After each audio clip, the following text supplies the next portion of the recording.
Perkenalkan, nama saya Medriko Rompas dengan nomor induk mahasiswa 180611022253. Saya kuliah di Universitas Samratulangi Manado di Fakultas Ekonomi dan Bisnis. Kali ini saya diberi tugas ujian akhir semester tentang pengembangan organisasi. Yang pertama, mengapa Anda mempelajari pengembangan organisasi? Pengembangan organisasi dilakukan dengan tujuan untuk membentuk sikap dan mental anggota organisasi dalam berinteraksi dengan sesama mereka sehingga terbentuk tim kerja yang mampu diharapkan oleh organisasi tersebut. Yang kedua, apa manfaat mempelajari pengembangan organisasi? Manfaat utama pengembangan organisasi adalah inovasi yang mengarah pada peningkatan produk dan layanan. Inovasi dapat dicapai melalui pengembangan karyawan yang berfokus pada peningkatan hasil kerja yang memuaskan dan peningkatan motivasi dan semangat kerja. Yang ketiga, jelaskan secara singkat topik pembahasan kelompok Anda. Kelompok kami menjelaskan tentang pendekatan proses organisasi.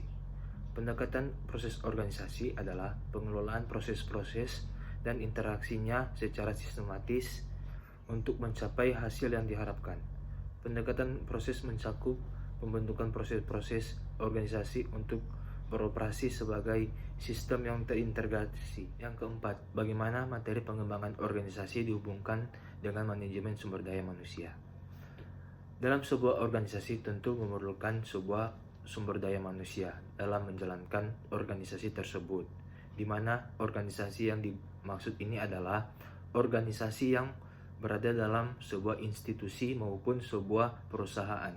Maka dari itu, pengembangan SDM sangat diperlukan dalam menyelesaikan tugas dan tanggung jawab setiap perusahaan. Yang kelima, mengapa pengembangan organisasi penting? Jelaskan dan berikan contoh organisasi yang berkembang saat ini, minimal 10 contoh. Pengembangan organisasi adalah untuk pengembangan atau perbaikan berkelanjutan.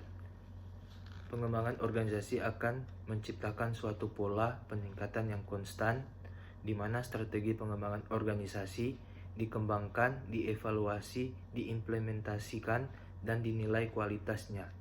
10 contoh organisasi yang berkembang saat ini.